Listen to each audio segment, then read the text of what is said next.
first stage in the man-machine interface. Welcome to Skywatch TV. I'm Derek Gilbert. German scientists are experimenting with a new device that takes satellite navigation to a whole new level. They're experimenting with a wearable device that will actually guide you to your destination by zapping your leg muscles with a mild electric shock. The shock motivates your muscles to turn in a certain direction with a minimum of discomfort, they say. This is still in the preliminary stages. It's proof of concept, really. They don't expect it to be commercial anytime soon, but again, just another example of what is to come, the integration of man and machine.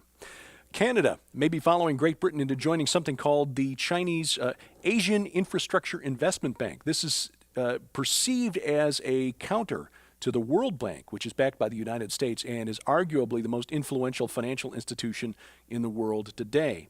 More than 40 countries have applied to become founding members of the AIIB, including Great Britain, and American allies France, Germany, Australia, India, and South Korea. Now, former Treasury Secretary Lawrence Summers says that this month, April of 2015, may be remembered as the moment when the United States lost its role as the underwriter of the global financial system.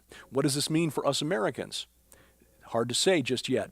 The AIIB is expected to be online by the end of this year. How the United States and the World Bank will respond is yet to be determined. There's an awful lot of money at stake. And as we know, the love of money is the root of all evil.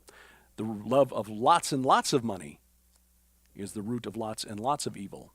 Keep your eyes on that. And from the Wars and Rumors of Wars Department, yesterday marked 1 year to the day from that 276 schoolgirls in northern Nigeria were abducted from their school by Boko Haram, the Islamic rebel group in Nigeria. Some have escaped. 219 are still in captivity to this date, and the newly elected president of Nigeria says he's not sure those girls can ever be recovered. Now, it was 1 month ago that Boko Haram pledged allegiance to the Islamic State, ISIS, which just last week released over 200 Yazidi women and children from captivity.